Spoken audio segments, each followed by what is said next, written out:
Alright guys, so today we're going to have a demo video that will get us prepared for our wanted poster. And so the first move that we need to do is we need to capture a photograph. Again, we want to get something, if we're using the camera here as a reference, we want to get something from our shoulders all the way up to the top of our head. So considering that when you're actually laying out or setting out for the photograph, you want to get a good capture of mostly your head.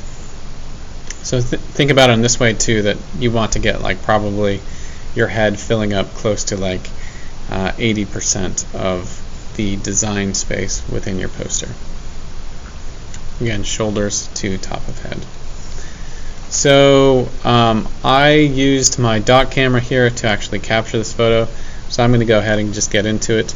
I'm starting in Adobe Photoshop, and what we're going to end up doing is we're going to kind of modify our colors and then also use an effect called oil brush to perhaps simplify the look of our face. So I'm going to go ahead and open up this photograph. Again, we want something that has like good resolution, so this dock camera does a pretty good job at taking pictures. And we can also make some decisions at this point of like what we want to actually have in the photo. So if I take my marquee tool, rectangular marquee tool at the top, this is kind of like your selection tool to some degree within Illustrator.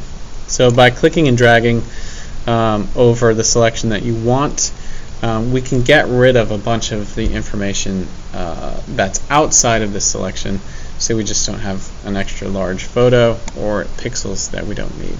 So I'm going to go to image, and then there's this setting here that says crop. So I can click that, and right now you can see like I'm going to do Control D to deselect. Right now I've got a good kind of like simplified version of the photo of myself that will make this just a lot easier to work with. You can also see that there are these selection tools that pop up when you're dealing with a photo. You can hit this one, which is kind of a new feature within Photoshop. So if we hit select subject, it's going to think a little bit, and then you can see it actually puts these marching ants or these black squares around the subject of the image, which is me. So I could then do Control J to put it onto a separate image. So Control J copies the selection and puts it onto a separate image, and so now it's as if this is a PNG. PNGs typically have a clear background, so in this case when you see this image, it's creating the checkered pattern that's behind the head, and so if I was to place this on any other image, whatever is behind the image will come through in those checkers. Okay, so the next thing that we want to do is we have two different directions that we could go in. One, we could actually desaturate the image, so we could go image adjustment and then desaturate, which is Shift Control U, and that will actually make the whole image go into black and white. Or we could leave the color, so I'm going to go Control Z, and we could see what this image looks like going forward with full color. So the next thing I want to do is adjust my layer. I want to adjust the threshold or the values within the image. So I'm going to go image adjustment. In this case typically it's levels, so if I go into the levels panel, it popped up on my other window. I'm going to bring it over here, and you can see this histogram that's created. So it's basically all the data, and it's analyzing all the information within the photograph from the lightest light to the darkest dark. So lightest light is all the way to the far right, and then darkest dark is all the way to the far left. And what you can see here is like if I actually move these sliders around, you can make the image lighter, you can move the middle tones to get a little bit darker, and then you can bring in the darkness from the left side to kind of like create more contrast. So it's a nice way to just like tune your photo a little bit to make it perhaps a little bit more contrasty, and perhaps we'll create a more visually impacting image, or an image with more contrast and visual impact. So I'm just kind of moving those sliders around a little bit. You don't really want to go to town too much, otherwise your image will look kind of strange. Right now I kind of look like I'm sunburnt, but I think for this process this may actually turn out pretty well. So I'm going to hit OK. That modification is done to the photo. I'm now going to go to image, and I want to say this is a filter render. No, it's not filter. Maybe it's stylize. There we go. So filter, stylize, and then oil paint. I'm going to bring this window over here, and I can zoom out to kind of see like what's happening. Now there's a bunch of sliders, and this is something that you'll notice within Photoshop is anytime you modify an image, it's going to bring up bounding boxes, or not bounding boxes, but dialog boxes that then prompt you to like make modifications to the image. And so with this one we have stylization, cleanliness, scale, and bristle detail. So what I typically tend to do in Photoshop is I'll kind of like move the dials in a quick and general way and kind of see how the photo actually changes. You've got this preview window up here in the top to see kind of like what's actually going on. So again, cleanliness, you can see it starts to create this like blurring effect. And I'm looking for something that almost like makes my face look like it turns into a painting. And part of the reason for this is so that when I go and bring this image into Illustrator, it'll just trace it with a little bit more of a cool looking style. So we've got bristle detail. If I go all the way down, you can zoom in and kind of see the different effects. This kind of gets a bit more grainy.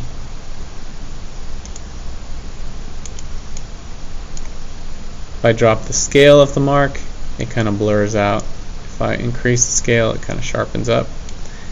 If I increase the cleanliness, it seems to blur out more like a painting. If I drop the cleanliness, you can see like pixels and pores. Then if I increase the stylization, we can see marks, and if I lower it, it just turns back into a photograph. So for this case, what I'm going to do is I'm going to go and increase my stylization to 10, my cleanliness to 10, my scale I'll go to 5, my bristle I'll go to 5. Then I probably want to drop back my cleanliness, so I'm just going to have it go back to 5. It kind of brings a little bit more texture to the face. It doesn't really smooth it out too much. Let's see what this looks like out of 5 as well. So 5, 5, 5, 5, and I think I'll just push my stylization to 10. Okay. I'm going to hit OK. And now I've got this effect that's taken place. The photograph has now kind of like been stylized. My facial hair looks like it's been like kind of waved together. And it kind of almost looks like some strange digital painting of my face.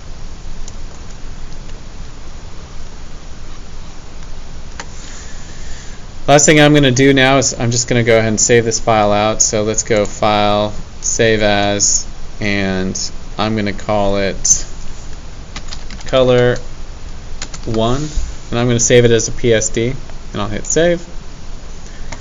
And then I'm going to go ahead and desaturate this image. So I'm going to go to Image Adjustment. I might have to delete my background.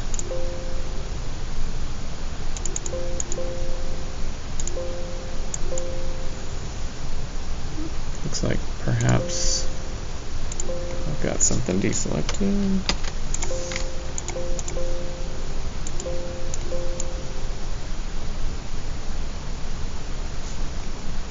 Now I've got a dialog box that popped up over here. Okay. So then I'm going to go image adjustments and then desaturate. And then again, this is just making a black and white image. I'm going to change my levels a bit here just to get more contrast. I'm going to really kind of turn up the contrast here.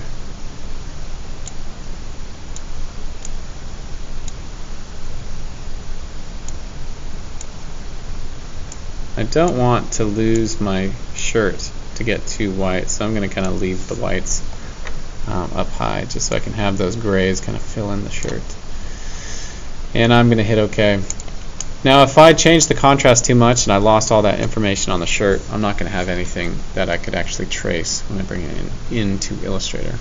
So then I'm going to go File, Save As, and then this one I'm going to call BW1 and hit Save. And OK. Now I can get out of Photoshop and launch Illustrator. You can see a preview of something I started already. Let's go File, New. Or actually, let's go Close, and we'll hit Open. And I'm going to click on my Color 1 version and hit Open.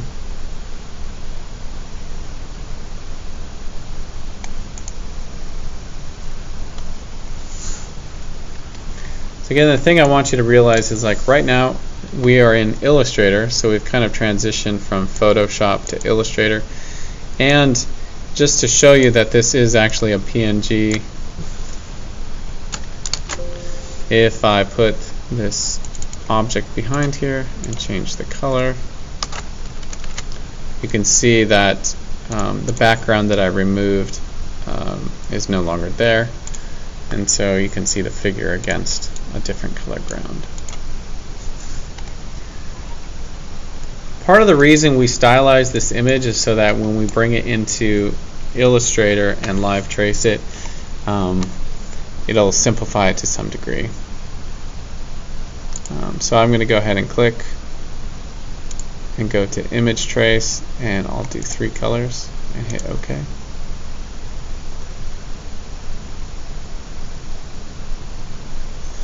And right now we're starting to get into the work of, like, whether or not the image is successful. So I'm going to go ahead and click on this Image Trace menu, and then we can start to actually increase. So, like, what happens if I do 6 colors?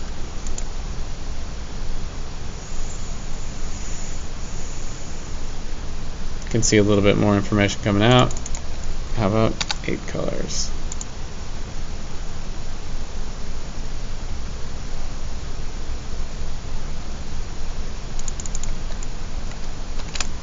$16 colors.